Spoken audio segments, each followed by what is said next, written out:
Bismillahirrahmanirrahim. Assalamualaikum warahmatullahi wabarakatuh. Sahabat kuliah sunnah yang dirahmati Allah. Di dalam Al-Quran, Allah memerintahkan kepada setiap orang muslim agar teguh di atas agama Islam hingga akhir ayatnya. Seruan tersebut dimulai dengan perintah agar mereka bertakwa semaksimal mungkin. Allah Subhanahu wa Ta'ala berfirman, artinya, hai orang-orang yang beriman, bertakwalah kepada Allah sebenar-benarnya takwa kepadanya, dan janganlah sekali-kali kamu mati melainkan dalam keadaan beragama Islam.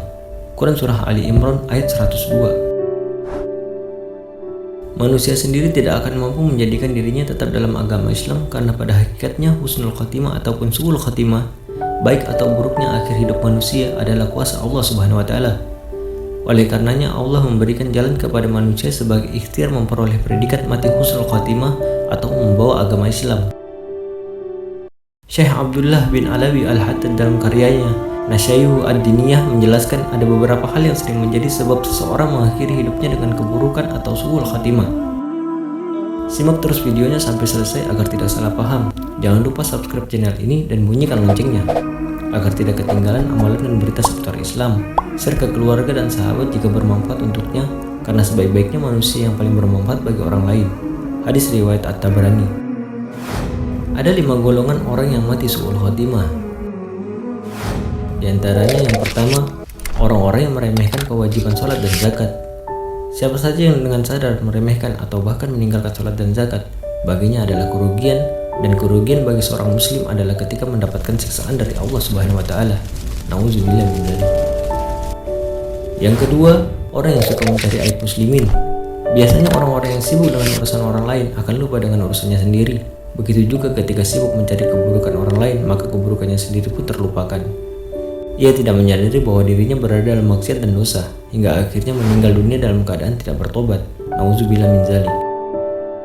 Larangan ini terdapat dalam firman Allah Subhanahu wa Ta'ala, hai orang-orang yang beriman, jauhilah kebanyakan buruk sangka atau kecurigaan, karena sebagian dari buruk sangka itu dosa. Dan janganlah mencari-cari keburukan orang, dan janganlah mengunjungi satu sama lain. Adakah seorang di antara kamu yang suka memakan daging saudaranya yang sudah mati? Maka tentulah kamu merasa jijik kepadanya. Dan bertakwalah kepada Allah, sesungguhnya Allah mau menerima tobat lagi maha penyayang. Quran Surat Al-Hujurat ayat 12. Yang ketiga, orang yang suka mengurangi timbangan demi keuntungan. Manusia merupakan makhluk sosial yang tidak mungkin bisa hidup sendiri. Semua saling membutuhkan dalam segala hal. Perdagangan merupakan salah satu bentuk kerjasama agar manusia bisa bertahan hidup. Dalam transaksi tersebut ada kondisi saling memberi keuntungan. Oleh karenanya Islam melarang adanya kecurangan dan penipuan dalam berdagang.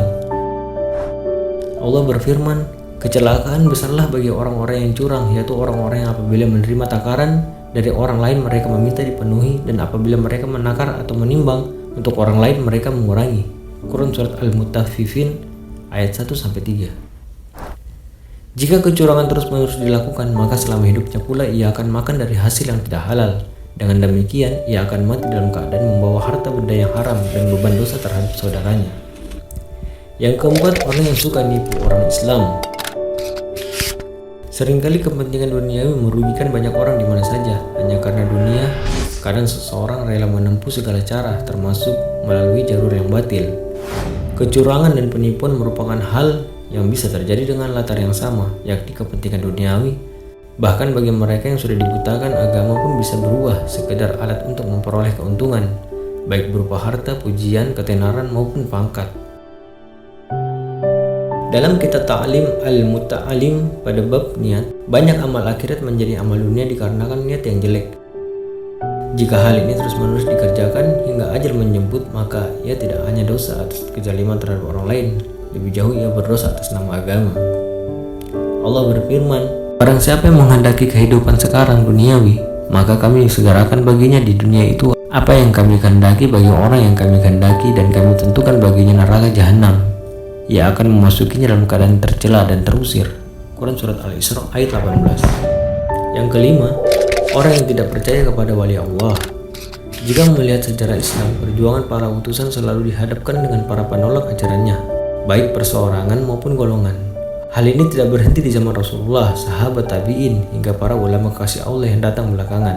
Hingga saat ini, tantangan demi tantangan silih berganti terjadi pada pejuang di jalan Allah, mulai dari tingkat kepercayaan, fitnah, iri dengki, sampai pada penolakan dan perlawanan. Orang yang mengingkari utusan Allah berarti ia menyakitinya. Siapa yang menyakiti utusan Allah, sama juga ia menyakiti Allah Subhanahu wa Ta'ala. Maka laknat Allah lah yang lebih pantas untuk mereka. Allah berfirman, sesungguhnya orang-orang yang menyakiti Allah dan Rasulnya, Allah akan melaknatnya di dunia dan akhirat, dan menyediakan baginya siksa dan menghinakan. Dan orang-orang yang menyakiti orang-orang mukmin dan mukminat tanpa kesalahan dan mereka berbuat, maka sesungguhnya mereka telah memikul kebohongan dan dosa yang nyata. Jika mereka mati sebelum bertobat, maka mereka mati dalam keadaan terlaknat. Semoga kita semua menjadi bagian dari orang-orang yang dijaga oleh Allah Subhanahu wa Ta'ala dari mati su'ul khatimah. Amin amin ya rabbal alamin.